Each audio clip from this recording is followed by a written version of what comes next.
What's good, everybody? What's good? Up here at the job, I always be in the back. I be in the back. See, I don't be going out the front no more. Cause see, if I go out in the front, people be coming in and they be always interrupting me when I always start out with my videos. So my homie's here. My master tech is here, Jace. So he's in there putting them phones together. I'm slinging them phones. He's putting them phones together. Feel me? So it's a beautiful thing. But it's also a beautiful thing, them Cowboys, you know. Just want to give my aftermath of thoughts right quick about them Cowboys and as we get ready for them Redskins. But it was a beautiful day. What up? What up? Your mom's best friend. How you doing? I don't even know what to say, man. It was a great day. If you watched the video yesterday, we went streaming live. What's up, Sheila Neal, Studwood Cowboy? What's good? If you watched us yesterday at the watch party, make sure you jumping on the watch parties. We be having a hella good time, man. We commentating. We ain't just really like talking about the game. Like, we're actually commentating the game. We did that when we were in school. Me and producer G did. We were calling high school games. We called basketball games. I still do high school football games now. So make sure you check that out, because even though we are a little bit homer-sized with the Cowboys, we still try to get that good commentary of the game. So make sure you check out our watch parties. We got another one going down this Sunday against these Redskins. It's really going to be the hype, so make sure you tune in for that. Tell all your friends, your cousins, your sister, your daughter, your brother, all of them. Tell them to get out there and check out that Seven Blue Nation. But just my quick thoughts about the game yesterday. Beautiful thing. Beautiful thing. I don't even know what to say. I guess I was excited, but I'm not going overboard. A lot of people are saying, what's up, Tim Williams? What's up, everybody jumping in? I'm not really going overboard. Some people were like, said I made some posts about Kellen Moore. Oh, calm down. It's only one game. It's only one game. It's only the Giants. Yeah, but last time I heard was when you play these teams that are weak and you play these teams that are sorry, you're supposed to smash them. You're supposed to destroy them. And before we had our quick pregame, and that's what I was talking about. Even when the game was going on, they scored that quick 7 points on us. I said, this is the type of team you have to destroy. You can't let this type of team, you can't beat this team 17-14. They're hanging on all the way until the fourth quarter. Then we're looking like the same old Cowboys like they were looking like with Linehan. You saw a lot of different things with Colin Moore, but it wasn't like he was doing a freaky type different offense. He was doing what he said he was going to do.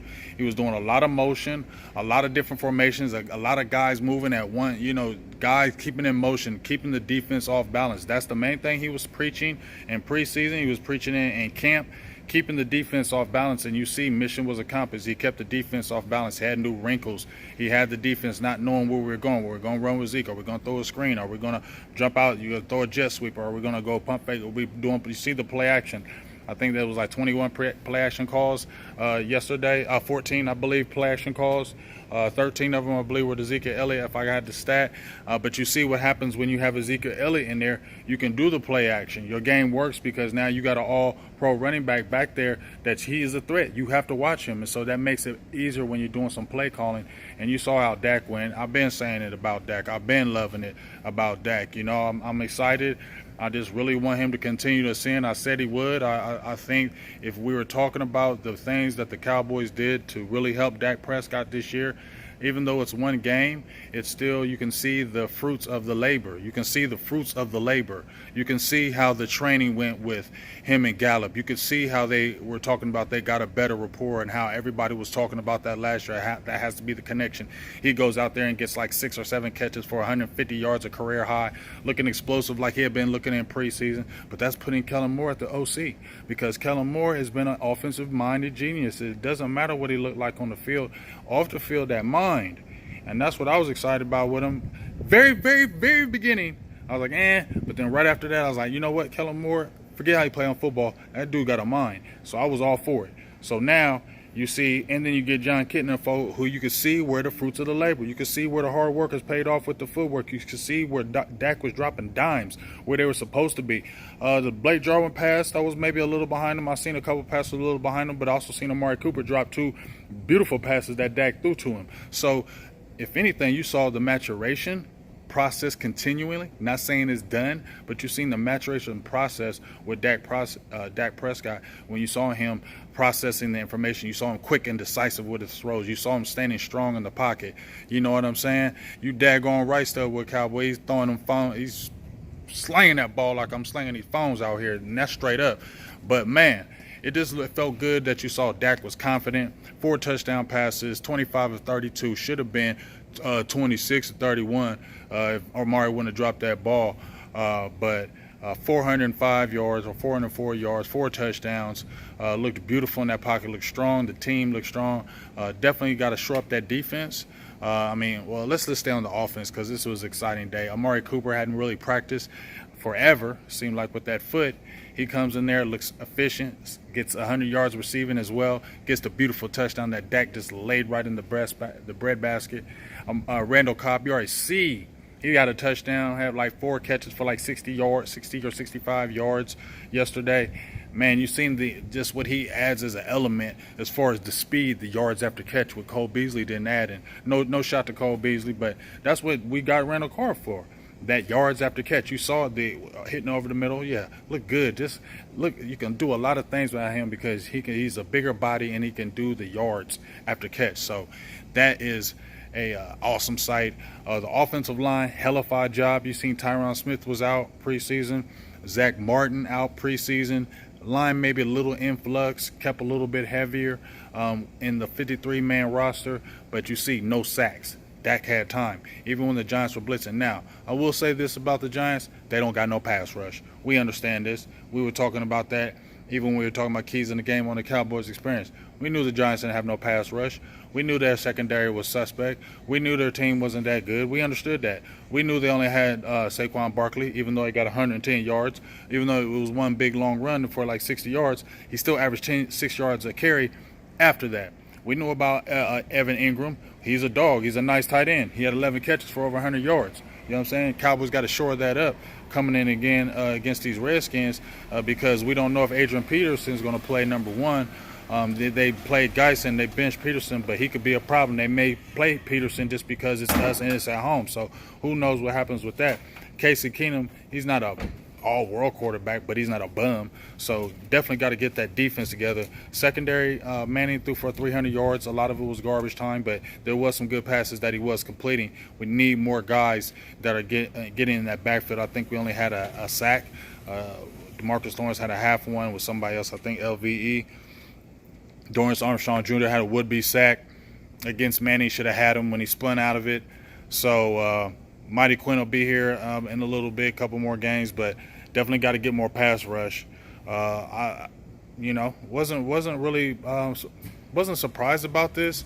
Just felt like they definitely need to get that going. But the defense definitely needs to step its game up. It's good a feeling though that you had your DeMarcus Lawrence out. Oh, let me say one more thing. Now, I told y'all about this Tyrone Crawford thing. Now, you gonna tell me if you don't play Joe Jackson, you say what you want, okay? You can say I'm a Tyrone Crawford, but you don't tell me if you let Joe Jackson just play all year in this spot, he ain't gonna be better than him all year. I mean, come on, Crawford didn't do nothing, dog. Like, I'm trying to tell everybody living off this Tyrone Crawford thing with his leadership and he can flex and he can go inside and he can go outside. Tyrone Crawford wasn't nowhere to be seen, wasn't no kind of threat. And we need them young boys in that lineup, and we need them young boys on that field so we can keep that pressure up.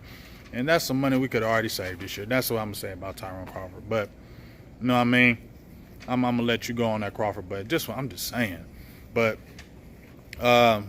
good game overall. Stomped them like we were supposed to. That's the good feeling about it. Too many times we play around with these teams and keep them in the game until the fourth quarter and always letting something happen. And then, you know what? They did what they're supposed to. That's what I like. 5 touchdowns. Could have been more for real. Smacked them like they're supposed to. Now we need to go into Washington, away game, and be consistent. We need to get our revenge from last year when they beat us, and we should have beat them last year. And we didn't even have the team we have this year. And our defense is I believe, going to step its game up against Washington. I really have that feeling that our offense is going to play good, but I think our defense is going to step up week 2. I think they took it a little personal. I think DeMarcus Lawrence is one of the leaders on the team, and he is not happy about the performance that they gave, especially even though the Giants' offensive line is improved. Should have been more pressure on Eli. It should have been too many missed opportunities getting him down on the ground. So the defense, I feel like, knows they have to live to that Hot Boys statement, the Purge statement. You got these nickname statements for your defense and your team. So definitely want to live up to it. So I definitely think they're going to step their game up in Washington. And I definitely think that offense is going to continue rolling. Watch that video I have on Big Game James page where I have Kellen Moore saying this dude was creating playbooks when he was in high school to the colleges. They said he made up his own playbooks. And I just said, when you look at that dude got a brain. You know what I'm saying? I really like Kellen Moore, and I just think he's going to grow and get better, and I just think you're going to see some really explosive things with this Cowboys offense. Tony Pollard's going to continue to get his feet underneath him. Ezekiel Elliott is going to continue to get his feet under him. The only thing that's going to stop us now, and Lord, I don't want to say it, it's that bad word, injuries. That's the only thing that's going to stop us. I don't want to say it loud. I'm not going to wear injuries. Because if it's not that, ain't nobody beating us. We're going to be beating teams, and we're going to be giving teams a handful when they play us, and there's going to be no easy game when they play the Dallas Cowboys the rest of the year.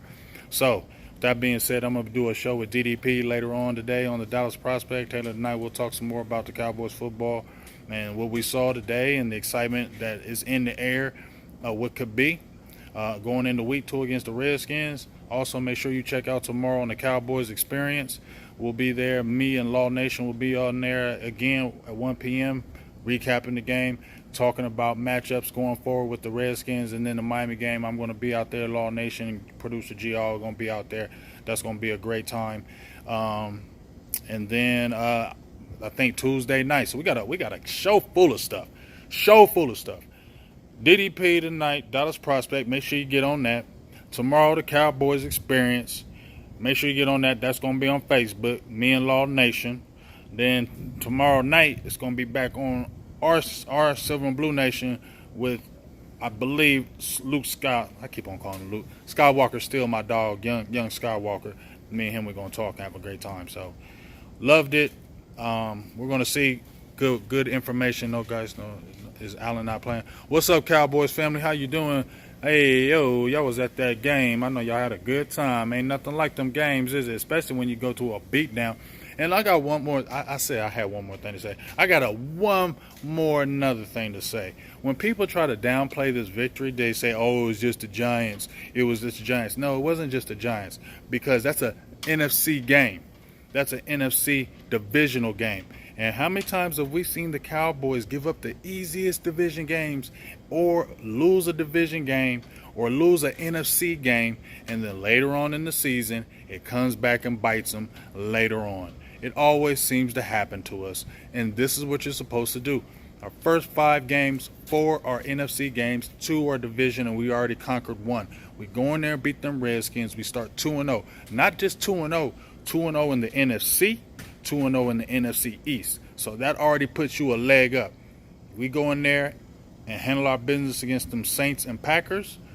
That is a beautiful thing going forward when you're getting ready to come into your bye. That's what you want to do. You want to be healthy going into that bye, but you want to be winning those NFC games, especially your division games. So this was a critical game. No matter how sorry they were. It's a game that was a must-win, as far as you have to win your NFC and you have to win your division games, because we're trying to be back-to-back NFC East champs, and that's how it starts, by beating division teams.